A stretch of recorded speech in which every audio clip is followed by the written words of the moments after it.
Good morning. कैसे हैं बच्चों? आइए आज आप लोगों को हम 10th क्लास का कुछ फार्मूला का चार्ट प्रस्तुत कर रहे हैं। फार्मूला का वीडियो अपलोड किया जा रहा है जिससे आप लोगों को ऑब्जेक्टिव क्वेश्चंस बनाने में बहुत हेल्प मिलेगा। चलिए बने रहिए आप लोग आर के मैथमेटिक्स रिंकू सर के साथ। पहली आपके फार्मूला क्या दिया गया है, सभी 10th क्लास के हर एक चैप्टर्स का आपको फार्मूला चार्ट के थ्रू से सभी का रिमाइंड किया जाएगा। और ये वीडियो आप लोग अगर दिन में एक बार भी यदि आप लोग देखते हैं तो 2 3 4 5 दिनों में अगर आप लोग रेगुलर इसको देखते हैं तो आपको टोटल फार्मूला एक बार रिमाइंड हो जाएगा। और ये फार्मूला का टोटल कलेक्शन दिया जा रहा है आपके पास, जो सबसे एग्ज़ाम की दृष्टि से इम्पॉर्टेंट होगा। आइए चलते हैं हम लोग। कह रहा है कि दो धनात्मक पूर्णांक यदि ए और बी दिए गए हों तो ऐसी अद्वितीय पूर्ण संख्याएं क्यू और आर प्राप्त होते हैं। अर्थात ए बराबर बी क्यू प्लस आर। आपको ये पता है यह यूक्लिड एल्गोरिथम विभाजन फार्मूला है। इसको बोल सकते हैं यूक्लिड डिविजन्स मेथड। इसमें देखिए पहला क्वेश्चन एग्जाम में रहते हैं कि यह जो आर क्या होता है, आर आपका पास रिमाइंडर होता है। रिमाइंडर होने का अर्थ क्या, वो जो शेषफल होता है, यह शेषफल कहाँ से कहाँ तक होता है, जीरो से बड़ा होगा या जीरो के बराबर होगा बट बी से छोटा होगा। इसका अर्थ क्या हुआ, R is greater than and equal to zero but less than क्या हो जाएगा, बी। ये आपको बिल्कुल एग्जाम में क्वेश्चन दिए जाते हैं कि इसमें कौन सी ऑप्शन सही है। पहला ऑप्शन रहेगा R is greater than zero less than B. दूसरा ऑप्शन रहेगा R is greater than zero and equal to B and equal to zero but less than equal to B हो जाएगा। कहीं यहाँ पे बराबर लगा सकता है, कहीं बराबर नहीं लगा सकता है, कभी यहाँ बराबर हटा सकता है। इसलिए ये आपको एग्ज़ाम की दृष्टि से सबसे इम्पॉर्टेंट आपकी फार्मूला होगी, यानी कि यूक्लिड डिविजन्स मेथड का सबसे इम्पोर्टेंट फार्मूला होगा। जो फार्मूला कितनी होती है, ए बराबर बी क्यू प्लस आर, जहाँ ए क्या होता है, भाज्य होता है, बी भाजक होता है, क्यू भागफल होता है और आर शेषफल होता है। इस मेथड से हम लोग यूक्लिड डिविजन्स मेथड की एचसीएफ निकालते हैं। इस प्रकार यूक्लिड डिविजन्स मेथड का फार्मूला कितना होता है आपके पास, ए बराबर बी क्यू प्लस आर, जहाँ आर की वैल्यू कहाँ से कहाँ तक होती है, जीरो के बराबर, जीरो से बड़ा और बी से हमेशा छोटा होता है। अब आते हैं शून्यक का योगफल किसे होते हैं। देखिए किसी भी द्विघात बहुपद आप सॉल्विंग कर रहे होंगे, उसका शून्यकों का योगफल, शून्यकों का आपके पास गुणनफल क्या होता है। तो शून्यकों को योगफल को हम लोग अल्फा प्लस बीटा से डिनोट करते हैं, सूचित करते हैं। अल्फा प्लस बीटा बराबर कितना फार्मूला होती है, माइनस बी बाई ए, जहाँ बी किसका होता है तो एक्स का गुणांक होता है और ए किसका गुणांक होता है तो एक्स स्क्वायर का गुणांक होता है। इस प्रकार आपको अल्फा प्लस बीटा की वैल्यू कोई पूछेगा कितना होता है तो माइनस बी बाई ए लिखेंगे। उसके बाद आपके पास कहा जाएगा कि शून्यकों का गुणनफल कितना होता है। शून्यकों का गुणनफल होने का अर्थ क्या हुआ, अल्फा इंटू बीटा। इसकी फार्मूला कितनी होती है तो सी बटा ए होता है। इसकी बाबू सी क्या होता है तो अचर पद होता है और ए क्या होता है तो एक्स स्क्वायर का गुणांक होता है। इस प्रकार आप समझते होंगे गुणांक किसे कहते हैं, यानी कि एक्स स्क्वायर के साथ यदि 5 अगर 4 लिखा जाए, 4x स्क्वायर लिखा जाए, इसका अर्थ क्या हुआ, एक्स स्क्वायर गुणांक कितना कहलाएगा, 4 कहलाएगा। तो हम लोग शून्यकों का योगफल और शून्यकों का गुणनफल फार्मूला को देखा। अब आते हैं बाबू एक क्वेश्चन जो आपको यूक्लिड डिविजन्स मेथड में बताया गया था, उसको यहाँ पर लिखा गया है फार्मूला में कि भाज्य बराबर क्या होता है, भाजक प्लस भाजक गुणे भागफल प्लस कितना शेषफल। अर्थात क्वेश्चन एग्जाम में रहेगा कि किसी संख्या को 5 से डिवाइड किया जाए और भागफल हमारे पास 10 मिल रहा है और शेषफल 20 मिल रहा है तो भाजक ज्ञात करिए। जिसमें भाजक ज्ञात करना हो, भागफल ज्ञात करना हो, शेषफल ज्ञात करना हो, अगर भाज्य दिया गया हो तो सभी टर्म्स, अगर जो भी फार्मूला हम लोगों को इसमें ज्ञात करना हो, 3 ठो कोई भी दिया गया हो और 1 ठो कोई भी निकालना हो तो इस फार्मूला में हम लोग डालकर वैल्यू को निकाल सकते हैं। आइए दूसरी लाइन लिखा हुआ है कि अपरिमेय संख्या का ऋण ऋण ऋण मतलब निगेटिव का व्युत्क्रम अपरिमेय होता है, यानी कि अपरिमेय संख्या का ऋणात्मक और व्युत्क्रम भी अपरिमेय होता है। यानी कोई अपरिमेय संख्या लिखा हुआ हो, अपरिमेय संख्या होने का अर्थ क्या हुआ कि जैसे √3 लिखा हुआ हो वो अपरिमेय संख्या होगा, उसका नेगेटिव भी आएंगे या उसका व्युत्क्रम भी करेंगे तो क्या कहलाएगा, वो अपरिमेय संख्या होगा। परिमेय और अपरिमेय संख्याओं का योग या अंतर क्या होता है? अपरिमेय संख्या होता है। ये फार्मूला ज़रूर हम लोग को याद करना होगा, यानी कि याद नहीं करना होगा, बस इसको समझ लेना होगा कि परिमेय और अपरिमेय संख्याओं का योगफल या अंतर कहेंगे अपरिमेय होता है, और अपरिमेय संख्याओं का नेगेटिव कहें या उसको रिवर्स कर देते हैं फिर भी क्या कहलाएगा? अपरिमेय संख्या कहलाएगा। अपरिमेय संख्या का अर्थ होता है इरेशनल नंबर कहलाता है। दूसरी बाबू बातें कर रहा है इसमें, यानी कि अगर द्विघात आपके पास लीनियर फॉर्मेट का जो रैखिक बहुपद दिया गया था उसका फार्मूला क्या होता है, उसमें दिया गया था कि अगर a1/a2 not equal to b1/b2 हो। एक क्राइटेरिया आपके पास है, थोड़ा सा समझ ले फार्मूला की सहायता से। उसके बाद इसकी डीपली वीडियो हर एक चैप्टर्स की अपलोड किया जा रहा है, आप उस वीडियोज़ को भी देख सकते हैं।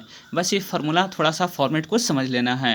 a1/a2 not equal to b1/b2 होगा तो इसके हल कितने होंगे? एक और केवल एक हल होगा, अर्थात अद्वितीय हल होगा। इसका एक ही हल हो सकता है, अर्थात a1/a2 हो और b1/b2 अगर बराबर नहीं होते हैं तब उसका एक हल होगा, और उसका ग्राफ क्या होगा? प्रतिच्छेदित करती हुई रेखाएं होगी, और ये रेखाएं कहीं ना कहीं जाकर क्या करेगी? प्रतिच्छेदित करेगी। तो आपको याद कैसे करना है कि a1/a2 not equal to b1/b2, तब इसका एक हल होगा और वह रेखा प्रतिच्छेदित कहलाएगी। दूसरी बात ऑप्शन क्राइटेरिया में है कि यदि a1/a2 b1/b2 c1/c2 यदि तीनों वैल्यू बराबर हो तब इसके अनेक अनेक अनंत हल होंगे, अर्थात अपरिमित रूप से अनेक हल होंगे, और ये रेखाएं क्या कहलाती है? समपाती कहलाती है। जब भी क्वेश्चन एग्जाम में रहेगा कि समपाती के लिए कौन सी क्राइटेरिया होगी, a1/a2 बराबर b1/b2 बराबर c1/c2, एक समपाती के लिए क्राइटेरिया है। इस रूल को आपको याद कर लेना होगा, और इस आपके हलों की संख्या कितनी होगी? तो अनंत हल होगा, अर्थात अपरिमित रूप से अनेक हल होंगे। तीसरी क्राइटेरिया है कि a1/a2 नॉट बराबर b1/b2 not equal to c1/c2, यानी कि a1 बराबर a1/a2 b1/b2 बराबर हो बट c1/c2 के बराबर नहीं होता है तो इसका कोई हल नहीं होगा, और जब कोई हल नहीं होगा तो ये रेखाएं क्या कहलाएगी? समानांतर रेखाएं कहलाएगी। कौन सी रेखाएं कहलाएगी? समानांतर रेखाएं। तो आपसे कोई भी क्वेश्चन पूछा जाएगा कि समानांतर रेखाएं के लिए कौन सा क्राइटेरिया होता है, तो a1/a2 बराबर b1/b2 नॉट c1/c2 बोल देंगे। या कोई भी क्वेश्चन कह सकता है कि यदि दिए गए आपके पास रैखिक बहुपद के यदि कोई हल अगर नहीं होता है तब उसका कौन सा ऑप्शन सही होगा, तो कोई सा जब कोई हल नहीं होगा तो उसके लिए कौन सा क्राइटेरिया होगा? a1/a2 equal to b1/b2 not equal to c1/c2 हम लोग कर सकते हैं। आइए द्विघात समीकरण के लिए कैसे हम लोग द्विघात समीकरण दे दिया गया है तो वहाँ पे विभक्तर किस प्रकार निकालते हैं, अर्थात डिस्क्रिमिनेंट कैसे निकालते हैं, और उसका क्राइटेरिया क्या क्या होता है, उसके बारे में हम लोग चर्चा करेंगे। देखिए द्विघात बहुपद यदि द्विघात समीकरण यदि लिखा हुआ हो ax² plus bx plus c बराबर 0 लिखा हुआ हो, जहाँ a कभी भी 0 नहीं हो सकता है, a नॉट इक्वल टू 0, और यहाँ पे a b c कोई भी रियल नंबर हो सकता है, बिलोंग्स टू रियल नंबर लिखा हुआ है, इसको बोलते हैं संबंध बिलोंग्स टू, अर्थात a और b और c कोई भी यहाँ पे कांस्टेंट आ सकते हैं। विभक्तर निकालने की फार्मूला क्या होती है? d बराबर, तो d बराबर होता है b² माइनस 4ac। कोई भी द्विघात समीकरण दिया गया उसका विभक्तर निकालने की फार्मूला b² माइनस कितने होते हैं? 4ac होता है।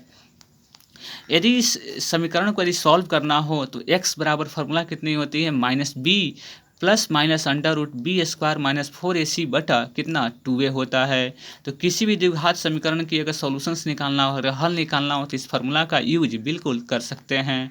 अब इसमें देखिए मूलों की प्रकृति का अर्थ क्या हुआ, इसके मूल कैसे कैसे होंगे और कब कब कैसे, अगर d का वैल्यू 0 से बड़ा होता है या 0 के बराबर होता है, 0 से छोटा होता है तो क्या क्या क्राइटेरिया दिया जाएगा। ये क्वेश्चन ऑब्जेक्टिव के लिए सबसे इम्पॉर्टेंट होगा।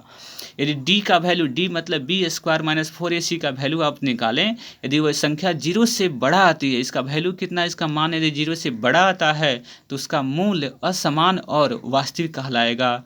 एग्जाम में रहते हैं कि वैसे द्विघात समीकरण जिसके मूल वास्तविक और असमान होंगे तो उसमें कौन सी क्राइटेरिया फॉलो करेगी। डी बराबर दे देगा 0 के बराबर, डी लेस देन 0 है, डी ग्रेटर देन 0। तो आपको पता होना चाहिए कि डी जब ग्रेटर देन 0 होता है तभी उसका मूल असमान और वास्तविक होता है। दूसरी क्राइटेरिया है डी बराबर जब 0 होता है तो उसके मूल क्या हो जाएंगे, बराबर होंगे और वास्तविक कहलाएंगे। इसको सबको क्राइटेरिया को अच्छा तरह से आपको याद कर लेना होगा। याद कैसे करना है आपको तरीका बता देते हैं कि d जब ग्रेटर देन 0 होगा तो इसमें असमान, वास्तविक, बराबर होगा तो इसमें बराबर हो जाते हैं। देखिए जब बराबर 0 होगा तो मूल भी बराबर हो जाएगा, यहाँ बराबर है तो यहाँ बराबर हो जाएगा, वास्तविक तो रहेगा ही। जब d का वैल्यू 0 से कम होता है तो इसका कोई मूल वास्तविक नहीं होगा, अर्थात इसका वास्तविक मूल नहीं होगा। जब देखिए जब d 0 से छोटा होगा तो इसका कोई भी वास्तविक मूल्य नहीं होगा, अर्थात वो वास्तविक मूल्य नहीं होगा, अर्थात वह इमेजिनरी नंबर्स मिल जाता है, जो आप लोगों को आगे पढ़ना होगा, काल्पनिक नंबर मिल जाते हैं। तो इसकी चर्चाएँ हम लोग आगे करेंगे। 11th क्लास की जो वीडियो अपलोड किया गया है वहाँ पर आप देख सकते हैं कि वह वास्तविक मूल्य क्यों नहीं होता है।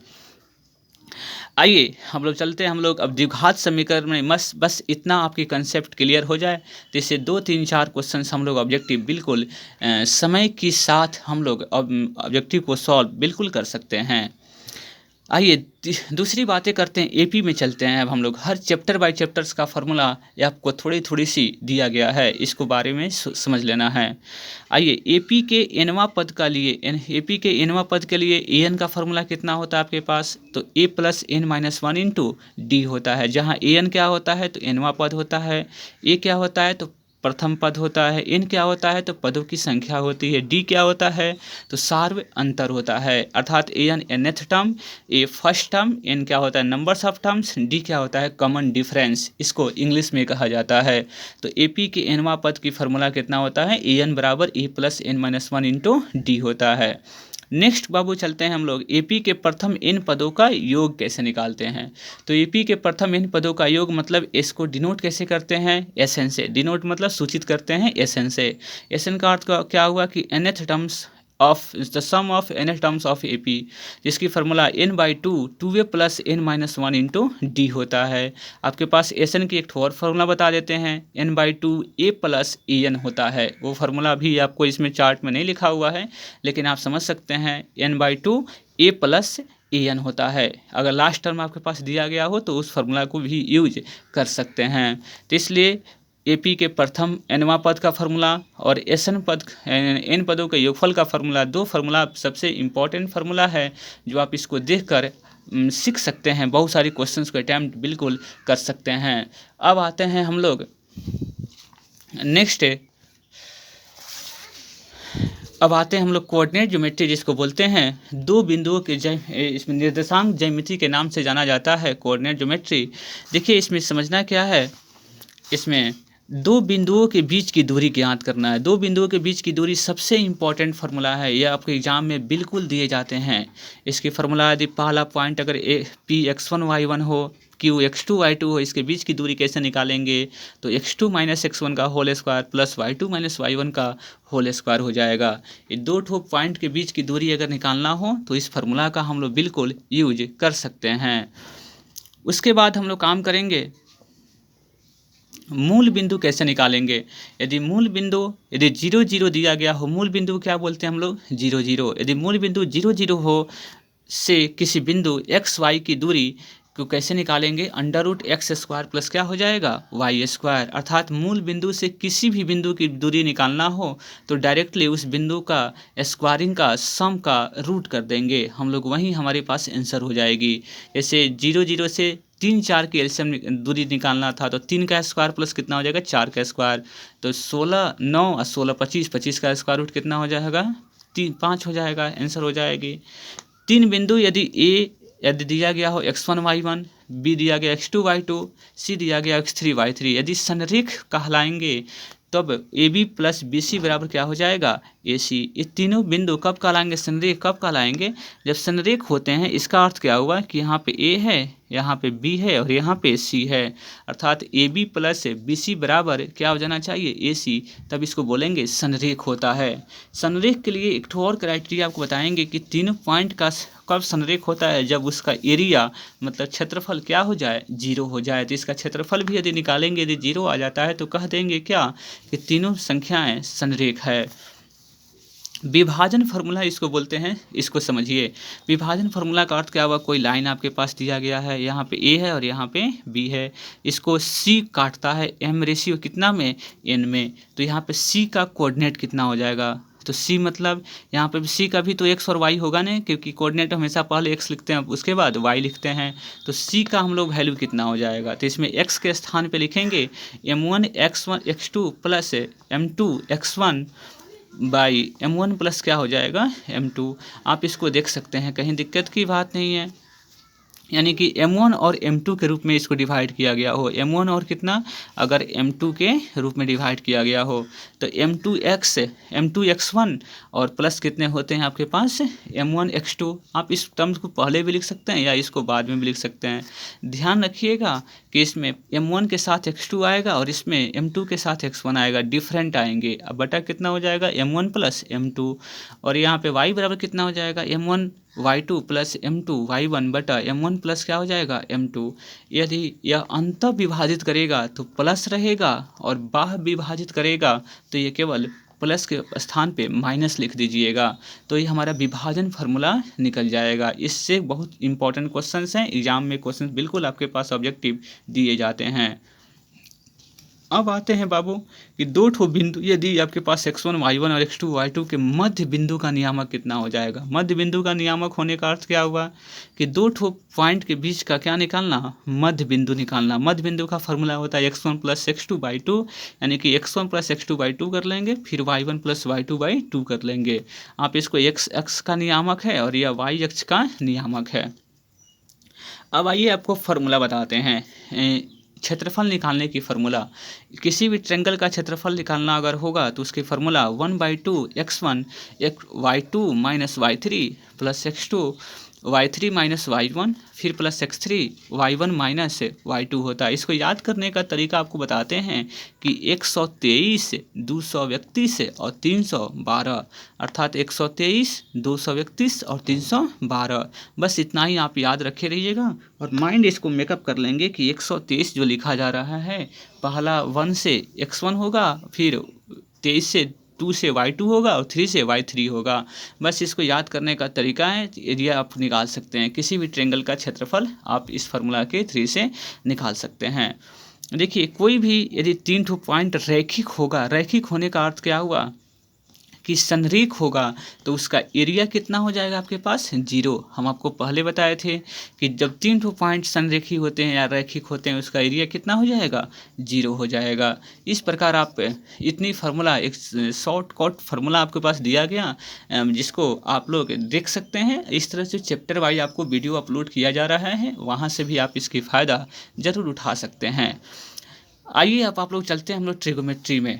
ट्रिगोमेट्री में एक आइडेंटिटी आपके पास होता है sine A into cos A बराबर कितना होता है 1, अर्थात sine theta into cosec theta बराबर कितना होता है 1, sine cos theta into sec theta बराबर कितना होता है 1, tan theta into cot theta बराबर कितना होता है 1। ये सब आइडेंटिटीज आपको याद कर लेने होंगे, अर्थात ए थीटा भी हो सकता है, ए भी हो सकता है। ए रहेगा तो यहाँ पे ए है, बी है तो बी है, कोई दिक्कत की बात नहीं है।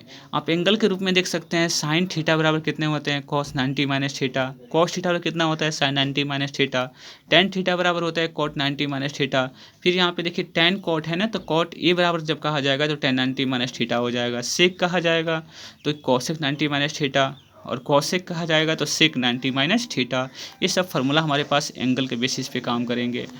एक और फार्मूला होता है sine square theta plus cos square theta equal to कितना होता है 1।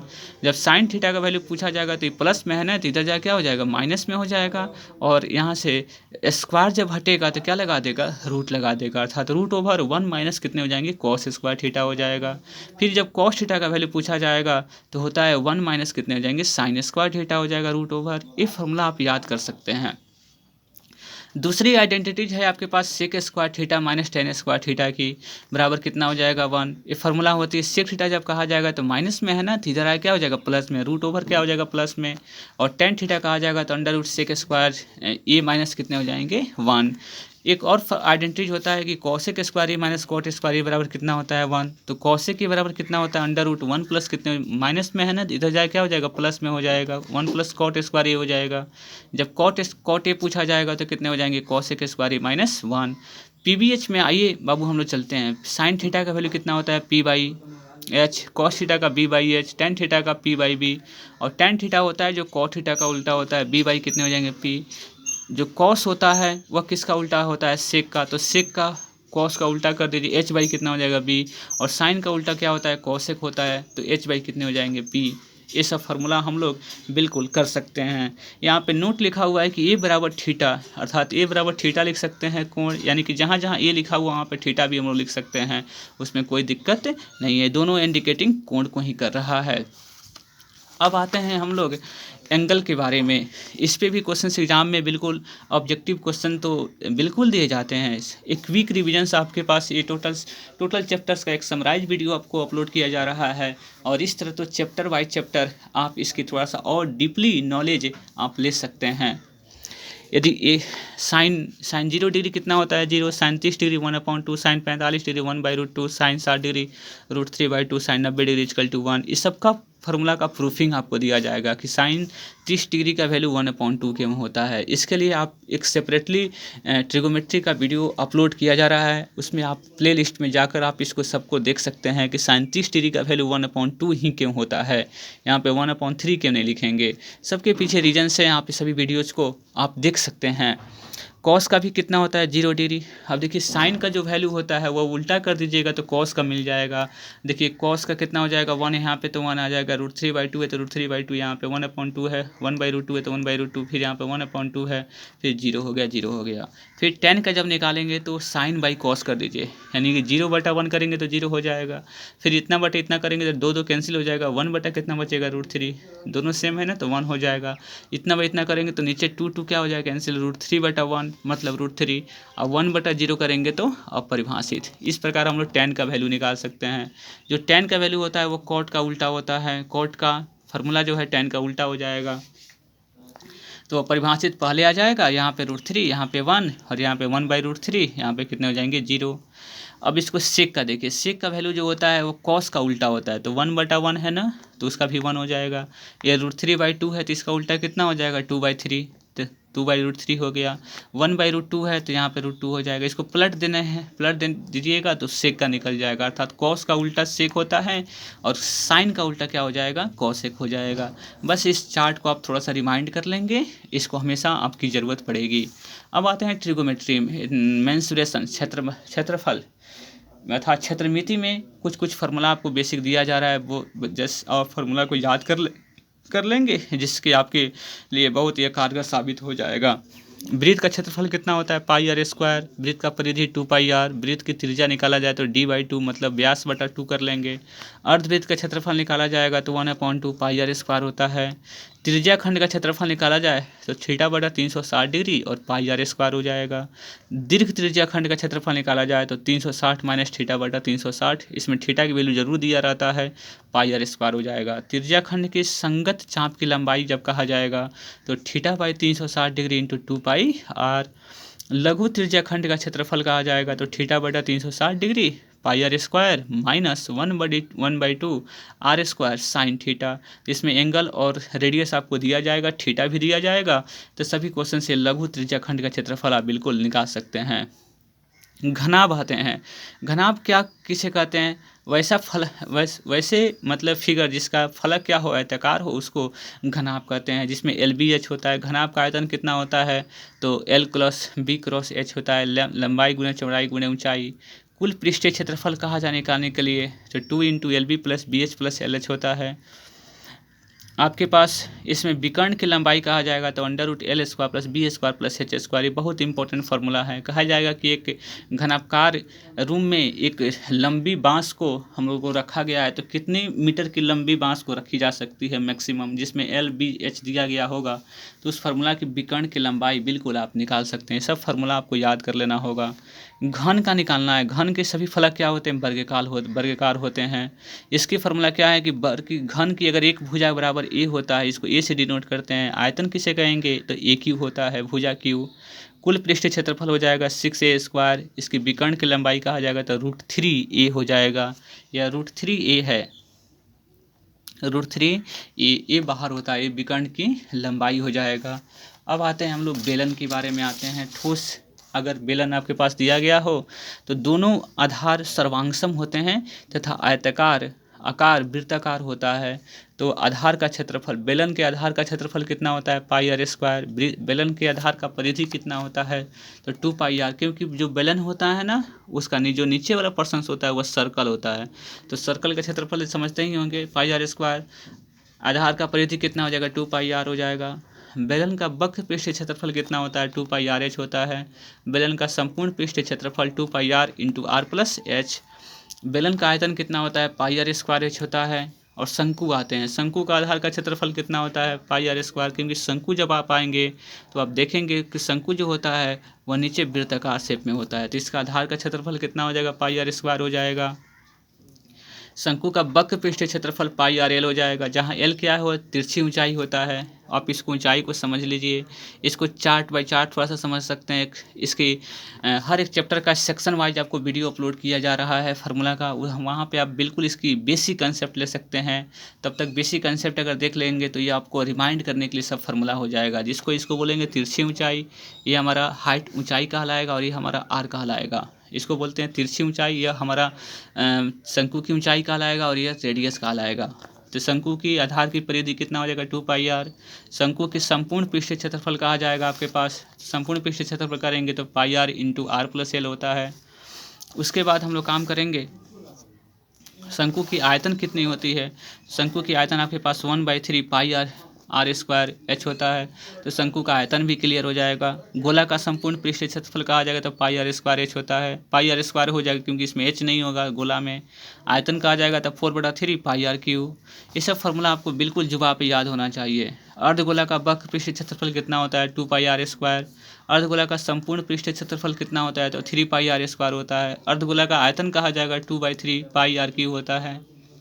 माध्य निकालने की फार्मूला देखिए कैसे निकालते हैं। माध्य निकालने की फार्मूला σ fi × xi/σ fi। माध्यक निकालने का formula L + n/2 - CF/f into कितने होते हैं? h होते हैं। आप इसको माध्यक निकाल सकते हैं। बहुलक निकालने की फार्मूला कितनी है? तो L + f1 - f0/2 f1 - f0, और इसको f - f2 इंटू h होता है। और एक फार्मूला तो बिल्कुल इस बहुत इंपॉर्टेंट फार्मूला जो एग्जाम में हमेशा अक्सर दिया जाता है, ये रिलेशंस को याद रखिएगा कि बहुलक बराबर कितना होता है? 3 माध्यक - 2 माध्य। क्वेश्चंस में रहेगा कि बहुलक दे देगा, माध्यक दे देगा, कहेगा कि माध्य निकालिए, या माध्यक दे देगा, बोलेगा बहुलक निकालिए। तब इस तरह का इस फार्मूला का बिल्कुल हम लोग यूज कर सकते हैं, जिसका फार्मूला क्या है?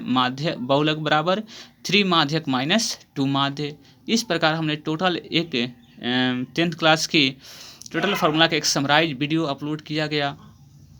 और आप लोग इस प्रकार RK मैथमेटिक्स क्लासेस के साथ बने रहें, और आप लोगों को चैप्टर वाइज भी बेसिक कंसेप्ट के साथ आपको हर एक चैप्टर वाइज का फार्मूला अपलोड किया जाएगा। ये आपके तो फार्मूला एक समराइज फॉर्म हुए जिससे आप थोड़ी सी कर 2-3 दिन तक अगर आप लगातार देख लेते हैं तो ये फार्मूला आपकी हमेशा रिमाइंड हो जाएगा। एक या माइंड मैप की तरह एक फार्मूला को टोटल एक ही वीडियो में अपलोड किया गया, जैसे कुछ आधार बेस आपको क्लियर हो जाएगा, और इसकी बेसिक जो हम लोग चलेंगे थोड़ी सी गहराई में, आप चैप्टर वाइज फार्मूला को देखते रहेंगे। चलिए जुड़े रहिए आप लोग RK मैथमेटिक्स के साथ। For this thanks.